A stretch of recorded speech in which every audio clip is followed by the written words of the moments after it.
Hi, I'm Kelly McDonald, and I'm so excited to be back with CertaPro for the 2021 Franchisee Conference. Let's get started. I'm going to be covering today how to recruit, work with, and lead people not like you. What does that have to do with flex? Absolutely everything. Because when you flex, you're showing strength, and you're also showing that you're adaptable and flexible, both of which are required in today's business environment. So let me start with a little bit of information that you might not know. The census has been tracking diversity with what they call the diversity index for decades. And all it means is if I grab any two people at random anywhere in the United States, what's the likelihood that those two people will be of different races or ethnicities? So you can see on this chart, for example, if I grabbed any two people at random anywhere in the United States, I have a 34% chance that those two people would be of different races or ethnicities in 1980. But look how fast it's changed. In just 3 decades, it went from a 34% probability to a 52% probability. And the 2020 census, which is not fully released, but they did release the diversity index, is at 65. Meaning that in 2020, if I grabbed any two people at random anywhere, I had a 65% chance that those two people are not going to be of the same race or ethnicity. That is not a fad, that is a trend. The difference between a fad and a trend is fads come and go like fashion. Trends don't come and go. Trends are shifts. And once they shift, they rarely shift back. This is a hugely important shift to what's going on. So let me talk to you right now about why it's important to understand diversity when it comes to working with people, whether they're the customer or whether it's your own team. Social psychologists, first of all, wanted to find out what happens if we take groups of people who are alike and then we add in an outsider. Like what happens to their productivity and also how they feel about it. So what they did to use for groups of likeness is sorority sisters and fraternity brothers. And they gave them an exercise, and that was to solve a murder mystery. And they had 20 minutes to do it, and they gave them clues. But 5 minutes into the exercise, some of the groups were joined by a fourth sorority sister or a fourth fraternity brother, but from a different house. So that's the outsider. So what happened? Well, it's a no-brainer. As you can imagine, those that had the outsider solved the murder mystery better, faster, more accurately, a significant percentage of the time. But that's not where it gets interesting. Outsiders made the team better. Adding the outsider more than doubled the team's chances of getting the right answer. But paradoxically, when asked, how did it feel to win? You won. Wow, high five. Did that feel amazing? That must have been so amazing. Your team won. Teams that won reported that it actually felt awful. They said things like, oh my gosh, that was so stressful. I had no idea we were even winning. All we did was bicker. I couldn't believe we were making progress at all. So what we've learned from this is that working with diverse team members felt harder because it is harder, but it produces a better outcome. And I know that many of you have very, very diverse teams. And at times it might not be easy to work with someone, but if you keep chugging along, you will always get to a better outcome. Diversity of thought, diversity of perspective is a big part of what makes your flex extra strong. So we see the diversity in the teams at CertaPro. We definitely see it working with diverse perspectives internally. Your customers, of course, are all different kinds of customers, and you have to work with them as well. And your crews are diverse. So you're surrounded by diversity, and this is an important business asset for you because your communities are changing. We're changing. I just showed you that the diversity index is at 65. So as we change, it's imperative for business to reflect the communities that we serve. So consequently, if you have, for example, a very, very Hispanic community or Spanish dominant community, you're definitely going to want to have people on your staff who speak Spanish or are bilingual or speak Portuguese. If you have a lot of women in the community, you're definitely going to want to have more women on your team. If it's an older community, perhaps a few older sales executives and team members, and vice versa with younger people. So now let me share with you a few ways that you can recruit and work with people not like you that are very tactical. The first thing, let me talk about recruiting, is understand that it is about pitching, not catching. When I talk to business owners, they share their frustrations with recruiting sometimes, and they say, we're just not getting anyone. And that to me is the catching. If I put my catcher's mitt on and I'm just standing there waiting for the ball to fall into my mitt, maybe it will, maybe it won't. Chances are it won't. But if I pitch, I can go get it. I can go get that game. And games are won on pitching. So the first thing that you should do from a recruiting standpoint is assess what you actually need. As I said, look at the community that you serve. So you've got two opportunities in your community: the customers that you are already successful with, and the ones that you're not getting, but you could be if perhaps you had a different staff and a different way of approaching your business. Assess what you need. Maybe identify the gaps that you have. Perhaps you don't really have any women on your team, or not enough. Perhaps you don't have anybody from the LGBTQ community, or anybody who's millennial or Gen Z, or anyone who is Black, Indigenous, or a person of color. These are things that you want to make sure that you're reflecting the community that you serve. Same thing with languages. Bilingual, or even better, multilingual people are a huge asset. Even religious preferences. If you have a large Muslim community, then find someone who is Muslim who can be on your team, because they will be able to connect meaningfully with that community. And then develop a recruitment plan. Once you've identified the gaps and you've said, you know what, the kind of person that we're looking for, it probably looks more like this. This is what we need. Then start doing local outreach within those specific communities. Look at professional organizations, community organizations, and even houses of worship. What you want to do is introduce yourself to those communities. And you can be completely upfront with those communities and say, we're a local business and we know you serve the community, whether it's business or professionally or community services wise. And we wanted to talk to you because we have good jobs at CertaPro Painting. And we have great jobs, and we want to hire more people and support your community as well as serve our customers better. We're not as diverse as we need to be, and we need to work on that and change that. So we're looking for terrific people in the community who can help us to better serve our customers. Here's what we have to offer at CertaPro Painters. You will be welcomed with open arms if you approach community groups in that way, with jobs and with a sincere desire to represent their group. Put that welcome mat out there and make sure that all of your marketing materials talk about how you're an equal opportunity employer and how you value diversity. If you put the welcome mat out there for diverse team members, you will be more likely to get them if they see that on your website and in your marketing materials, you want them, you want that diversity of thought. Then take that message everywhere. I know that many of you, or all of you, are doing home shows and exhibiting there, and job fairs, but also reach out to schools and organizations in the community at large to get the word out. It's really important that you talk to schools. And the reason is that schools today have a real emphasis on making sure that their students graduate ready for the workforce. That never used to be the case. Schools used to be about education, and pretty much that was it. But now schools are about educating, and there's tremendous pressure on them to make sure that the students that graduate from school are ready for employment. So if they don't go to college, or they don't go into the armed forces, where do they go after high school? They go to work. They might as well come to work for you. So even though they may be young, if you're willing to train for the right kind of student who has a good head on their shoulders, is ambitious, smart, has good judgment, you have a great job for them. And viable professional opportunities are highly coveted. Schools are under tremendous pressure to make sure that their kids get good jobs, and you can be a big part of that if you introduce yourself to the school community. Now, hear me out on this. This might sound a little weird, but hear me out on this. It's also imperative that whenever you're talking to students, you have to talk to the parents too. And in fact, you have to go further than that. You have to woo the parents. Parents today are terrified that their kids are never going to find good jobs. It's a huge fear among parents that their kid is going to be living in the basement with them until they're 30 years old. So consequently, they are really paying close attention to the employers that bring good jobs to them, to the market. And they're hugely influential in influencing their child's choices. Now, we've always known that, but this might startle you. You've seen this kind of thing online too, helping your teen decide what to do after high school. That's pretty normal, but I came across this one and it stopped me in my tracks.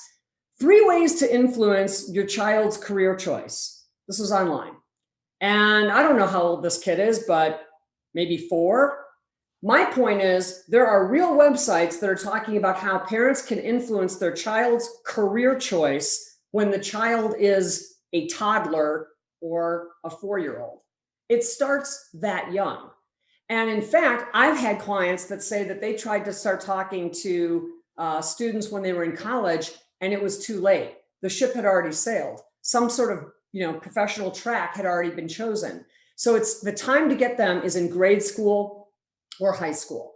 Now, let me share with you just one quick case study on this too. The National Rural Electric Cooperative Association, big name, which provides electricity to rural communities. They were having a brain drain in rural communities. Young people were leaving communities and moving to the big cities where they thought the better jobs were.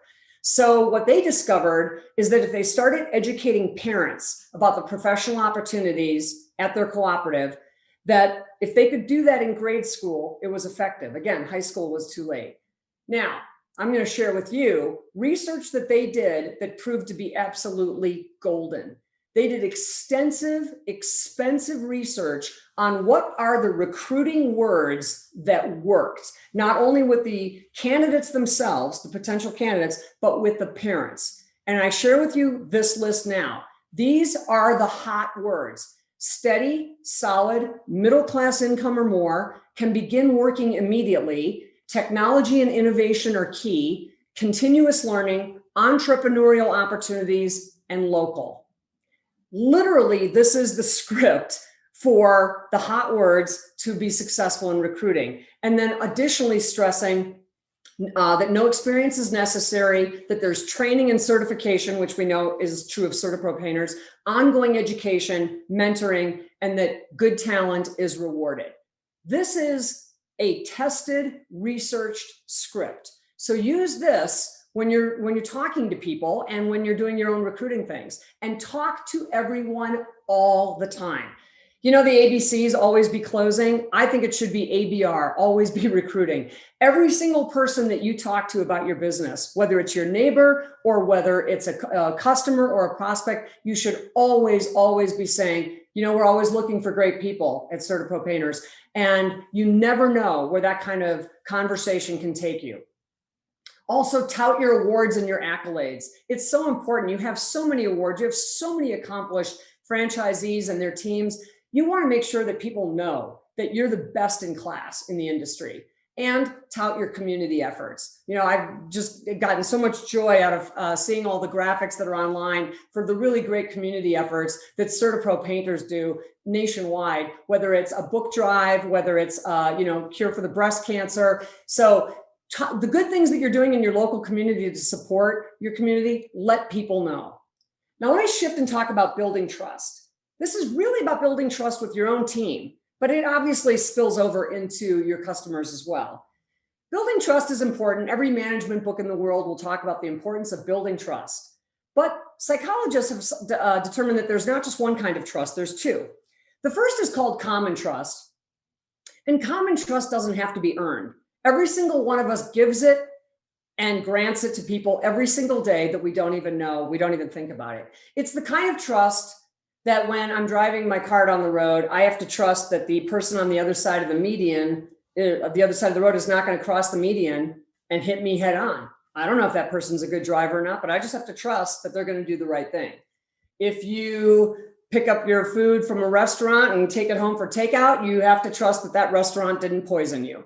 We have to trust all the time without anybody ever having to earn it.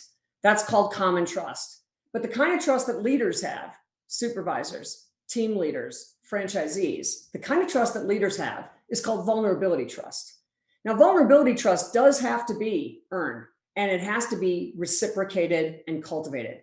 I do like the emphasis on reciprocation, because if you look at this graphic that I have here, the apple and the archer, everybody always focuses on the woman with the apple on her head, and they think, wow, she's got an apple on her head and he's got a bow and arrow. That archer's aim has to be really true. But he has to trust that she's not going to flinch, because if she trusts him with that perfectly true aim, and he trusts her, but then she moves, she flinches, all bets are off. This paradigm only works if they have mutual trust. So how do you build vulnerability trust? Talk straight, be honest, even when it's hard. People say that anybody can give good news, and it's really true. The real test of your leadership is actually, how do you give difficult news? And the best way to do it is to just get to it and be straight. In fact, nothing will erode trust faster than someone on your team wondering what you're not telling them. So be straight with people. They can handle the truth. Also, use simple language. I find it interesting that some of the largest companies in the world, when the chips are down and they really have a business problem to solve, they resort to simple language, not business buzzword bingo.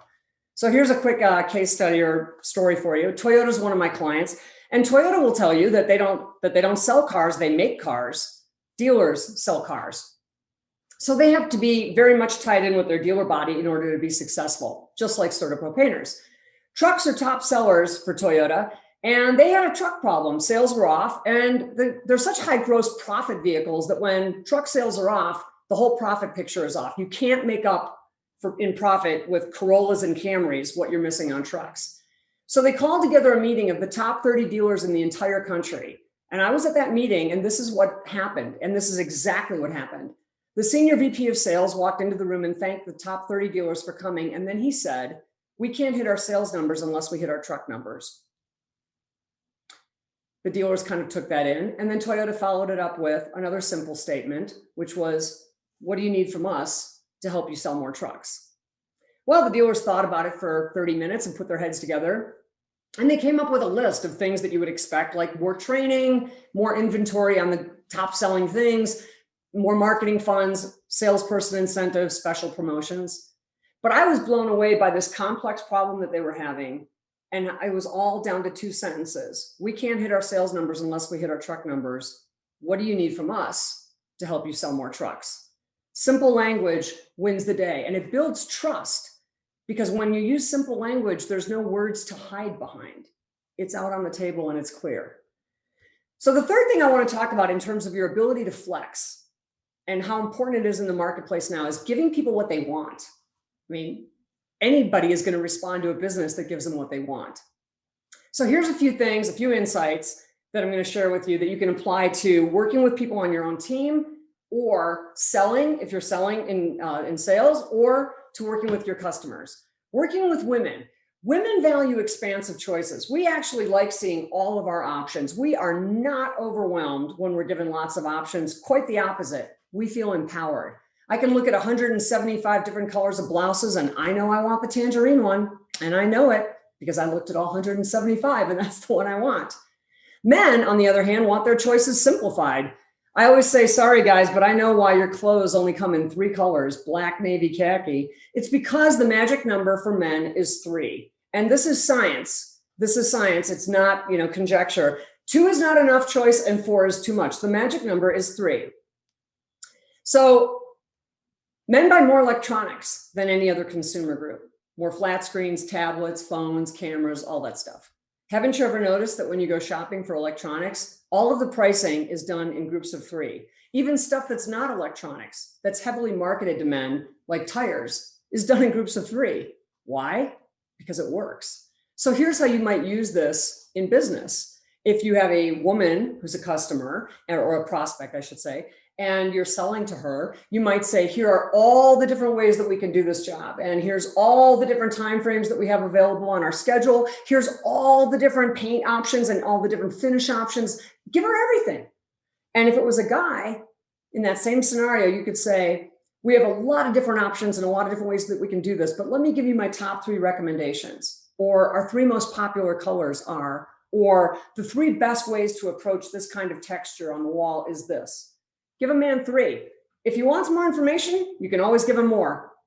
But start with 3 and you'll be amazed how far you'll get.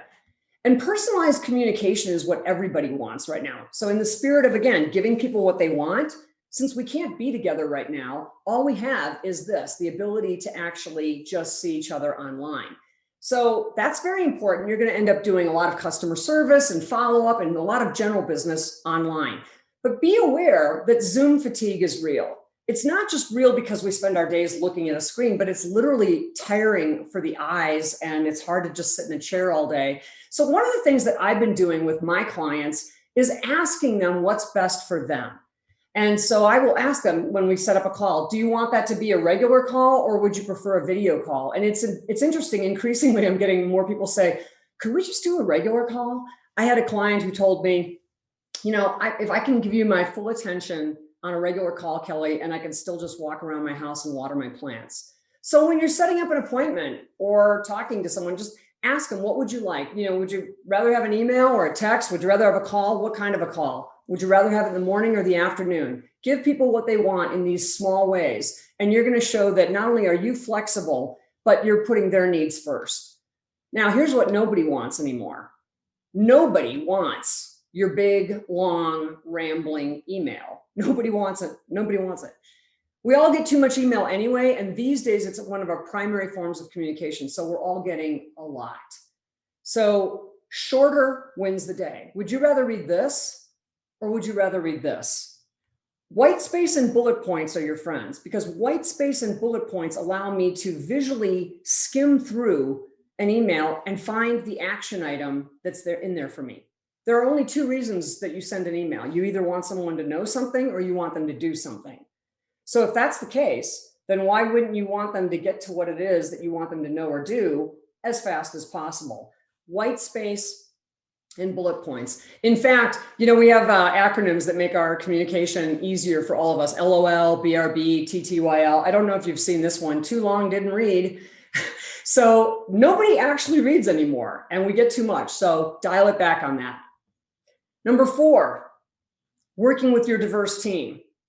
Agree to disagree, except those words don't work. I was taught those words as a child. My parents said, if you get to a point where you're just, having a complete breakdown in communication, then just say agree to disagree. But the problem is they don't work because it comes across as very dismissive. If I say to you, let's just agree to disagree, shall we? Not only am I being dismissive of you, but it's very clear too that this conversation is over. And in business, we can't afford to ever have the conversation be over. The conversation always has to be moving forward. So here's a better way. Say, I see it differently. I see it differently is not antagonistic. It's not judgmental. I'm not saying I'm right and you're wrong. It's not combative in any way. And in fact, I'm not even trying to persuade you to my point of view. It's a simple declarative statement. I see it differently. Look at this graphic. Is it 606 or is it 909? It's both. Depends on how you see it. It's possible for two people to look at the exact same thing and see it differently. So as you work with more and more diverse customers and more diverse team members, understand that you're not always going to agree. And the conversation is better if you say, I see it differently.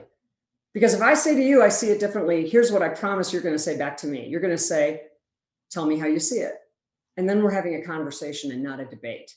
And this is incredibly important when you think about teaching something like this to your teams that work with customers, is if there's ever a different disagreement, go to I see it differently. Or if you want to be proactive, tell me how you see it, Mr. Johnson. Tell me how you see it. And foster team engagement along those same lines. With a diverse team who's out there talking to the customer, they are your brand. They're with the customer far longer than you are, or even in sales. They're the ones who are fulfilling the brand promise, both from a personal standpoint and then the actual product of painting as well. So talk to your team when you have your meetings and ask them, what do you see that we could do better? A lot of people are not just going to go to their boss and share something like that. But if you open the door to that conversation and say, you spend more time with our customers than anybody else. You're literally seeing dozens of customers every week.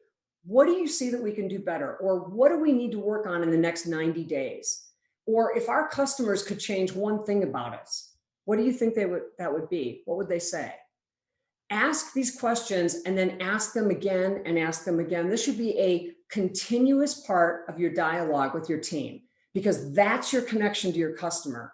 And this is incredibly important. And as much as you can get them to keep focusing on how can we improve? How can we do better with our customers? And letting them know that you're open to that and that you're open to making solutions that are customer centric, then they'll tell you what you need to know, but you've got to ask.